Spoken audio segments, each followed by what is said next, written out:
मरते हुए आदमी को ऑक्सीजन देने के लिए सिलेंडर भी नहीं है और तब पता नहीं। हमारे यहाँ एक कहावत है, अंधा बांटे रेड़ी चीन चीन के दे। दूसरी चीज ये है कि देखिए, ये बिजनेसमैन है, ये अपना कोरोनिल बेच रहा है। बहुत सारी कैची, भ्रामक, आपको आकर्षित करने वाली सनसनीखेज हेडलाइंस के साथ परोसा जाता है।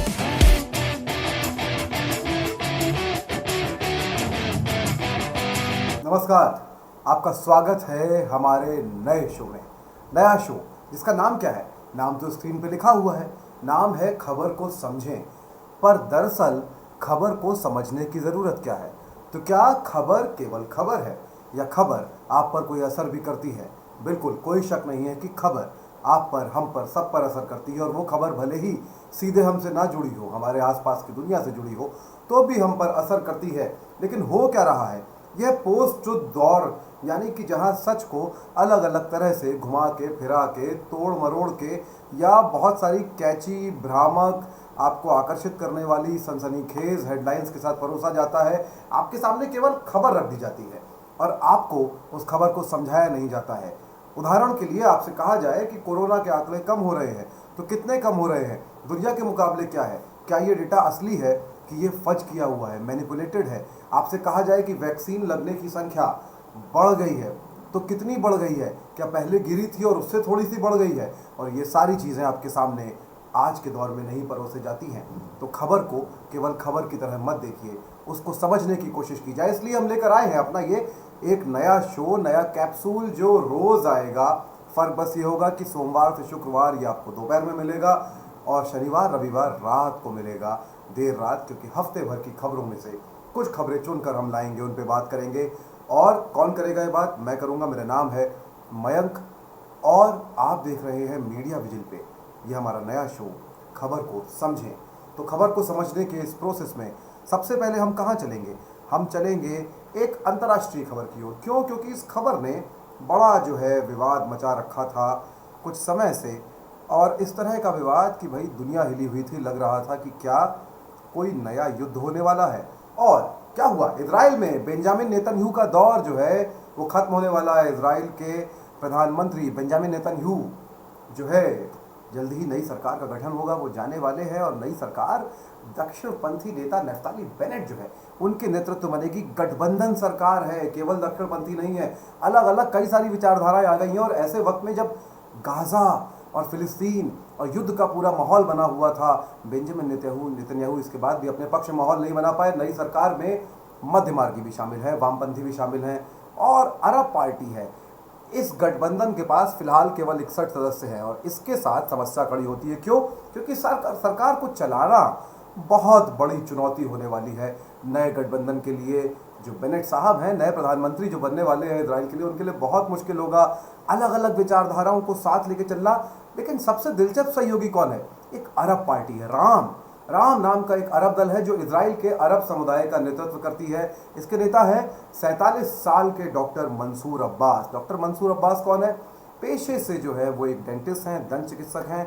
एक वक्त में इजराइल की जो अरब समुदाय की राजनीति है उसमें बिल्कुल हाशिए पर आ गए थे, क्योंकि उन्होंने कहा था कि हमको यहूदियों के साथ, यहूदी सरकारों के साथ मिलकर काम करना पड़ेगा अरब लोगों के उत्थान के लिए। लेकिन जब चुनाव हुए तो 3.25% वोट चाहिए होते हैं संसद में एंटर करने के लिए, पा लिए उनकी पार्टी ने और अब वो सरकार में शामिल है। क्या उम्मीद बनती है इससे? इससे उम्मीद बनती है कि इजराइल फिलिस्तीन का विवाद जो है थोड़ा सा थमेगा।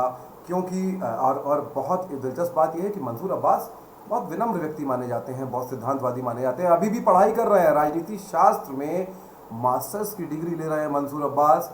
तो खबर क्या है? खबर तो सिर्फ ये थी कि बेंजामिन नेतन्याहू जो है वो अब प्रधानमंत्री नहीं रहेंगे, नई दक्षिणपंथी सरकार बन जाएगी। लेकिन केवल दक्षिणपंथी सरकार नहीं है, खबर यह है इसमें वामपंथी भी शामिल हैं, इसमें सेंट्रिस्ट भी शामिल हैं और इसमें अरब समुदाय की पार्टी भी शामिल है।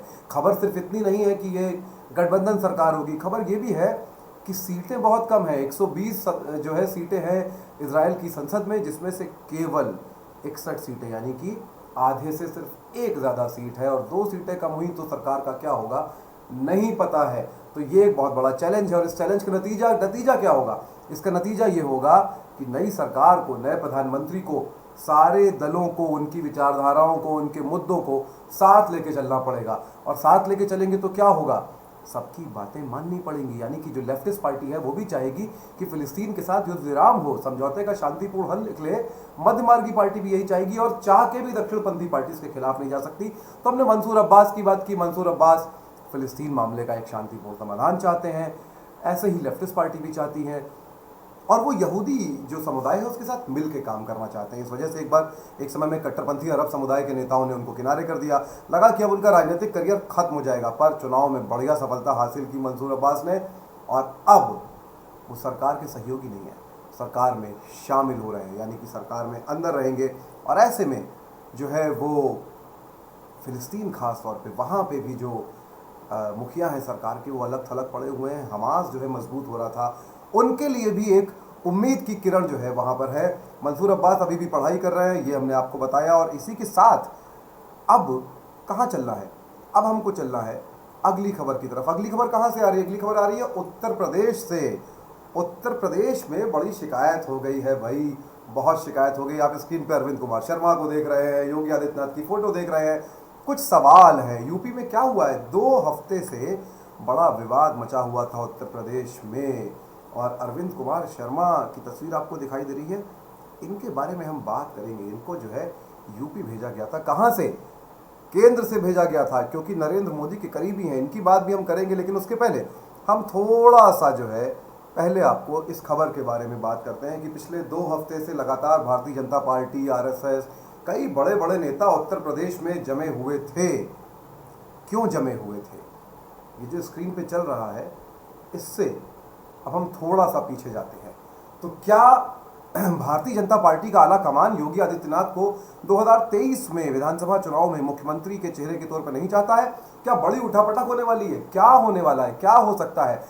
देखिए, ये चर्चा खत्म होने के बाद जो बैठकों का दौर चला यूपी में, उसके बाद नेताओं ने कहा भारतीय जनता पार्टी के सब कुछ ठीक है, योगी जी बढ़िया कर रहे हैं, अभी कोई ऐसा वो नहीं है। लेकिन बैठक क्यों चल रही थी 2 हफ्ते से? तो माना जा रहा है कि भाजपा आलाकमान नाराज है योगी आदित्यनाथ से। बंगाल चुनाव में हार के बाद ये चिंता का विषय भी है कि यूपी में क्या होगा। और कोविड-19 के प्रबंधन में जिस तरह की नाकामी योगी आदित्यनाथ की सरकार की दिखाई दी है, उससे तो नाराज है ही भारतीय जनता पार्टी। भाजपा के विधायक और मंत्रियों ने लगातार शिकायत की है आला कमान से। खुली चिट्ठियां हमने कोविड के दौर में देखी, लगातार मंत्रियों की जो है मृत्यु हो गई कोविड से, विधायकों की मृत्यु हो गई, उनके इलाकों में ऑक्सीजन नहीं थी। और तो और यूपी में भाजपा ने विधानसभा चुनाव योगी आदित्यनाथ के नाम पर लड़ा भी नहीं था। तो किसके नाम पे लड़ा था? किसी के नाम पे नहीं लड़ा था। लेकिन सबसे बड़ा चेहरा कौन था? वो केशव प्रसाद मौर्य, मनोज सिन्हा जैसे लोग थे जो उस समय यूपी में चेहरे के तौर पे देखे जा रहे थे।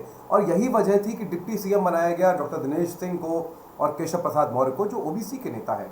लेकिन उसके बाद क्या हुआ? सीएम बनाया गया अचानक से योगी आदित्यनाथ को, जो बिल्कुल अनएक्सपेक्टेड था। और अब उसके बाद 4 साल में योगी आदित्यनाथ को लेकर शिकायत है सबकी कि वो विधायकों की, मंत्रियों की किसी की नहीं सुनते, भाजपा नेताओं की नहीं सुनते। अरविंद कुमार शर्मा का नाम आया था। अरविंद कुमार शर्मा कौन है? तो माना जाता है प्रधानमंत्री नरेंद्र मोदी और अमित शाह जो गृह मंत्री हैं, उनकी ओर से अरविंद कुमार शर्मा भेजे गए। मोदी के, प्रधानमंत्री मोदी के काफी करीबी माने जाते हैं। फॉर्मर आईएएस हैं, भाजपा ज्वाइन की अभी अचानक हाल ही में, और विधान परिषद में उनको भेजा गया। लेकिन योगी आदित्यनाथ ने क्या किया? माना जा रहा है कि उन्होंने कैबिनेट मंत्री का दर्जा देने से भी मना कर दिया अरविंद कुमार शर्मा को। और इस बात को माना जा रहा है, इस घटना के बाद ऐसा माना गया कि ये सीधे सीधे प्रधानमंत्री मोदी और गृह मंत्री अमित शाह को सीधे चुनौती दे दी। उनके समर्थक वैसे भी जब तब हैशटैग और व्हाट्सएप का ट्रेंड, व्हाट्सएप के मैसेज चलाते रहते हैं कि योगी अगले प्रधानमंत्री होंगे। आरएसएस भी बहुत खुश नहीं है, क्योंकि योगी आदित्यनाथ दरअसल आरएसएस का चेहरा भी नहीं, आरएसएस से नहीं आते हैं, वो कभी आरएसएस के मेंबर नहीं रहे। भारतीय जनता पार्टी के भी सीधे मेंबर वो उस तरह से तमाम मौक़ों पे नहीं रहे। वो चुनाव ज़रूर लड़ते रहे, उनका अपना एक अलग संगठन है हिंदू युवा वाहिनी के नाम से, उसका ही वो प्रचार और कैंपेन करते रहे, उसको खड़ा करते रहे। तो दरअसल एक तरह से वो अगर देखा जाए तो 2017 में वो पैराशूट सीएम ही थे, क्योंकि किसी को उम्मीद नहीं थी। ये भी माना जा रहा है कि उनका जो कट्टरपंथी रवैया है, यानी कि काम से ज़्यादा धार्मिक मामलों पे ध्यान, काम से ज़्यादा कट्टरपंथी बयान देते रहना और प्रबंधन को लेके बहुत सब कुछ नौकरशाहों पे छोड़ के निश्चिंत हो जाना, उस वजह से भी नाराज़ हैं। क्योंकि बंगाल चुनाव के बाद और अभी के जो हालात हैं कोविड के बाद के, उसमें भारतीय जनता पार्टी को शायद ये एहसास है कि केवल धार्मिक कट्टरपंथी नज़रिए या हिंदुत्व की बात करके चुनाव नहीं जीता जा सकता है। तो अब क्या करेगी भारतीय जनता पार्टी? ये बैठक के बाद कह तो दिया गया है कोई विकल्प नहीं है। तो क्या भारतीय जनता पार्टी अब फंस गई है? उसके पास यूपी में कोई विकल्प ही नहीं बचा है, क्योंकि योगी आदित्यनाथ ने किसी को पलटने का मौका नहीं दिया। क्या वो निगलते और उबलते दोनों ही नहीं बन रहे हैं भारतीय जनता पार्टी से? ये कुछ समय में जवाब जरूर मिलेगा, पर इस खबर के ये तमाम पहलू जो है आपके लिए जानने जरूरी थे, जिन पे हमने बात की। लेकिन एक और खबर है जिस पे हम जाएंगे, जो तीसरी खबर है इस हफ्ते की सबसे बड़ी हमको जो लगती है, वो खबर जो है वो है ट्विटर से जुड़ी हुई। तो क्या हुआ है भारत सरकार और ट्विटर में, आखिर ये जंग क्यों छिड़ गई है? इलेक्ट्रॉनिक्स और सूचना प्रौद्योगिकी मंत्रालय ने ट्विटर इंडिया को उसके हिसाब से एक अंतिम नोटिस भेजा है। अंतिम नोटिस में है क्या क्या लिखा है? उसमें लिखा है कि आपने 28 मई और 2 जून को दिए गए जवाब में ना तो मंत्रालय की ओर से मांगे गए स्पष्टीकरण को दिया है और ना ही नियमों को मानने को लेकर आप गंभीर दिखे हैं। यह भी कहा गया है नोटिस में कि चीफ कंप्लायंस ऑफिसर के बारे में कोई जानकारी नहीं दी और रेजिडेंट ग्रीवेंस ऑफिसर और नोडल कॉन्टैक्ट पर्सन भारत के कर्मचारी नहीं है ट्विटर में। यह भी कहा गया है कि ट्विटर के दफ्तर का जो पता है वो लीगल फर्म का, एक लॉ फर्म का है, ये भी नियमों के खिलाफ है। पर ये सब हो क्यों रहा है? इस बीच केंद्रीय मंत्री रविशंकर प्रसाद ने एक इंटरव्यू में कल बीते दिन 5 जून को कह दिया कि भाई आपको यहाँ काम करना है, ये ट्विटर के लिए कहा गया है, तो आपको कानून का पालन करना पड़ेगा। लेकिन हुआ क्या था? फरवरी 2021 में ट्विटर ने कहा कि केंद्र सरकार ने उन्हें कुछ अकाउंट्स को सस्पेंड करने का अनुरोध किया है। फिर बाद में ट्विटर ने एक और बयान दिया जो सरकार के खिलाफ था कि जिन अकाउंट्स को बंद करने के लिए कहा गया ये भारतीय कानूनों के मुताबिक नहीं है। उसके बाद हाल में क्या हुआ? हाल में भारत के हमारे उपराष्ट्रपति वेंकैया नायडू का ट्विटर का वेरिफिकेशन टिक गायब हो गया और साथ ही आरएसएस के सरसंघचालक मोहन भागवत का ट्विटर हैंडल वो भी वेरीफाइड नहीं रहा। ट्विटर ने बाद में वेरीफाई कर दिया, दोबारा ब्लू टिक दे दिया और स्पष्टीकरण दिया कि चूंकि इनके अकाउंट्स लंबे समय से 2020 से वेंकैया नायडू का और 2019 से मोहन भागवत का अकाउंट इनएक्टिव था, इसलिए इनको जो है इनका वेरिफिकेशन हटा दिया गया था। अब इसके बाद अंतिम नोटिस में एक अंतिम बात कही गई है कि ये अंतिम नोटिस है सद्भावना के तहत, अगर आप नियमों का पालन तत्काल नहीं करेंगे तो हमको क्या करना होगा? हम कानून के मुताबिक दंडात्मक कार्रवाई करेंगे। अब इस पर ट्विटर का अभी तक कोई जवाब नहीं आया है सच, लेकिन अब सोचिए कि स्थिति कहां पहुंच गई है कि दंडात्मक कार्रवाई की चेतावनी दी है भारत सरकार के electronics and information technology ministry ने ट्विटर इंडिया को। अब ट्विटर इंडिया कोई ऐसी चीज़ नहीं है जिसको आप अचानक से ऐसे उठाएं और बाहर फेंक दें। एक बड़ी कंपनी है, बाजार है, भारत एक बड़ा बाजार है और ट्विटर इंडिया के जाने से ट्विटर इंडिया का नुकसान तो है ही, लेकिन भारत सरकार का भी नुकसान है। तो क्या करेगी? देखा जा रहा है, माना जा रहा है कि कुछ ऐप्स हाल में आए हैं कू जैसे, जिनको भारतीय जनता पार्टी के नेता जो है वो लगातार प्रमोट भी कर रहे थे। ऐसे ऐप्स को क्या विकल्प माना जा सकता है? नहीं माना जा सकता है। रविशंकर प्रसाद जो केंद्रीय मंत्री हैं वो लगातार बयान दे रहे हैं और नई गाइडलाइंस जो हैं उनका पालन करने का दबाव बनाया जा रहा है। ट्विटर इंडिया क्या करेगा? वो अदालत जाएगा कि क्या होगा? लेकिन ट्विटर इंडिया की ये जंग फरवरी में तो शुरू हुई ही थी, उसके पहले भी पिछले साल भी ऐसा कुछ हो चुका है। कई सारे नेताओं के भारतीय जनता पार्टी से जुड़े, इवन आईटी सेल के जो हेड अमित मालवीय, उनकी ट्वीट जो है वो हटाई थी ट्विटर इंडिया ने। और वेंकैया नायडू का अकाउंट जो है 2020 से इनएक्टिव था, कोई ट्वीट नहीं किया था उन्होंने। और मोहन भागवत ने आज तक कोई ट्वीट किया ही नहीं था, इसलिए उसको ब्लू टिक हटाया गया है, ट्विटर इंडिया ने कहा है। लेकिन ट्विटर इंडिया ये जानता है कि वेंकैया नायडू भारत के उपराष्ट्रपति है। ये एक बहुत दिलचस्प सवाल है कि क्या ये करने से पहले सोचा नहीं गया? क्या ये ऑटोमेटिकली होता है? तब भी ऑटोमेशन के बाद इसको तुरंत ठीक किया जा सकता था। बहुत सारे सवाल हैं, लेकिन ये तय है कि ये जंग जो है ये बहुत दिलचस्प रुख ले सकती है। लेकिन अब हम जा रहे हैं अपनी अगली खबर की ओर, जो बड़ी दिलचस्प है। तो क्या हुआ है? अमित शाह केंद्रीय गृह मंत्री कहाँ थे अब तक? आप पूछेंगे कि गृह मंत्री हैं देश के, तो कोविड के प्रबंधन के दौरान आखिर अमित शाह थे कहाँ? ये तो हमको भी नहीं मालूम, लेकिन आखिरी बार उनको देखा गया था, पब्लिकली उनको बड़े उसमें देखा गया था, बोलते हुए सुना गया था बंगाल के विधानसभा चुनाव में। लेकिन अब जब कोविड के आंकड़े थोड़ा थोड़ा कम होने लगे हैं, स्थिति थोड़ी सी नियंत्रण में है सेकेंड वेव की, वो अचानक से फिर से सामने आए। एक कार्यक्रम में बोलते हुए उन्होंने कहा, क्या कहा? उन्होंने एक ऐसी बात कही जो दरअसल शायद वो नहीं भी कहते तो भी कोई दिक्कत नहीं थी। उन्होंने कहा कि प्रधानमंत्री मोदी के नेतृत्व में भारत ने कोविड-19 की सेकेंड वेव का सफलतापूर्वक प्रबंधन किया है। आइए एक बार सुन लेते हैं उन्होंने क्या कहा। कि संघर्ष के समय में देश के प्रधानमंत्री श्रीमान नरेंद्र मोदी जी के नेतृत्व में भारत ने दुनिया भर के आंकड़ों की तुलना करे तो कोरोना के खिलाफ लड़ने में बड़ी सफलता प्राप्त की। जब कोरोना की दूसरी लहर आई, बहुत कम समय के अंदर नियंत्रित कर ढलान की ओर ले जाने में हम सबको एक सामूहिक सफलता मिली है। और जब एनालिसिस करते हैं कि भारत में जो सफलता मिली, इसका मूल कारण क्या है, बहुत बड़े बड़े देश, मीडिया में इतनी बात अन्य देशों की नहीं आती, परंतु जब आप इलेक्ट्रॉनिक मीडिया के माध्यम से या सोशल मीडिया के माध्यम से जाएंगे तो बहुत विकसित देशों के अंदर भी पूरी व्यवस्थाएं चरमराती हुई दिखाई पड़ेगी। भारत के अंदर ये लड़ाई स्वस्थता के साथ, आयोजन के साथ और धैर्य के साथ लड़ी गई। तो आपने सुना कि क्या कहा केंद्रीय गृह मंत्री अमित शाह ने। अब इसके बाद विवाद मच गया, सोशल मीडिया पे काफी फजीहत हुई, लेकिन अमित शाह है, उनको क्या फर्क पड़ता है कि क्या बात सोशल मीडिया पर उनके बारे में हो रही है। लेकिन ये बयान किस तरह का है, इस बयान को आप ध्यान से देखें तो न्यूयॉर्क टाइम्स अपनी रिपोर्ट में कह चुका है कि असल आंकड़े जो है भारत में वो 10 गुना ज़्यादा हो सकते हैं कोविड के, जो बताए जा रहे हैं। ऑक्सीजन नहीं मिली लोगों को, हमने देखा, दवाएं नहीं मिली, हमने देखा। और गृह मंत्री कह रहे हैं कि सफल प्रबंधन था। अदालतें, पूरे देश के हाई कोर्ट, सुप्रीम कोर्ट सब कह चुके हैं कि ये असफल और अक्षम प्रबंधन है कोविड-19 की सेकेंड वेव का। लेकिन गृह मंत्री अमित शाह ने कहा कि हमने सफलतापूर्वक इसका मुकाबला किया है। हमने एक शो किया था 2 दिन पहले इसी बात पे, एक बार सुनते हैं उसके कुछ हिस्से कि उसमें हमारे गेस्ट ने क्या कहा। जिस तरह से ताली थाली वगैरह बजाकर और उसके बाद पहली लहर के बाद जीत का ऐलान किया, उसके बाद अचानक पता चला कि हमारे पास तो शायद मरते हुए आदमी को ऑक्सीजन देने के लिए सिलेंडर भी नहीं है। और तब पता चला कि दरअसल तैयारियों के नाम पर तो कुछ हुआ ही नहीं था। लेकिन आज का जो सवाल है वो जुड़ा है देश की गृह मंत्री से, जी हां, अमित शाह से। बहुत लोग इस बात पर चिंता कर रहे थे कि आखिर वो है कहां। बड़ी बड़ी रैलियां हुई बंगाल में, तकरीबन 50 रैली कहा जाता है खुद अमित शाह ने की।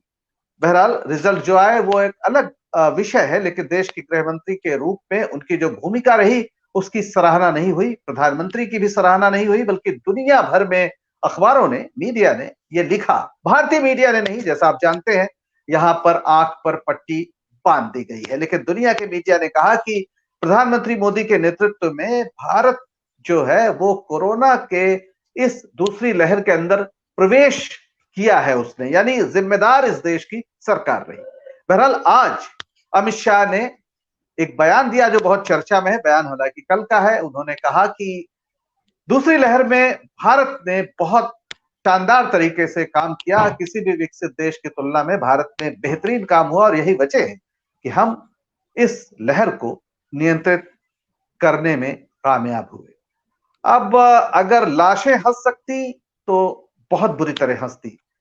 हिंदुस्तान के जिंदा लोगों में फिलहाल हंसने की या आवाज उठाने की कुव्वत नहीं है या कम है, क्योंकि देशद्रोही होने का खतरा है। बहरहाल मुझे नहीं समझ में आ रहा है कि इस तरह का बयान अभी इससे 2-4 दिन पहले राष्ट्रीय स्वयंसेवक संघ से जुड़े और अब भारतीय जनता पार्टी में संगठन का हम देख रहे BL संतोष जब यहाँ से आए थे किसी तरह का मंथन करने के लिए, सरकार कैसा कर रही है कैसा नहीं कर रही है, और अपनी ही पार्टी के लोगों से बड़ा कायदे का फीडबैक लेकर गए और जमकर नकारात्मक फीडबैक लेके गए। और उसके बाद रात में जब वो वापस लौटते हैं तो वो भी एक ट्वीट करते हैं और ये कहते हैं कि साहब बहुत अच्छी तरीके से उत्तर प्रदेश में संभाला गया है और उत्तर प्रदेश से अन्य राज्यों को सीख लेनी चाहिए। देखिए, मेरे ख्याल शायद आप लोगों से मुख्तलिफ होंगे, मुझे तो लग रहा है गृह मंत्री ने बहुत सारा काम किया है और मैंने तो लिस्ट भी बनाई थी,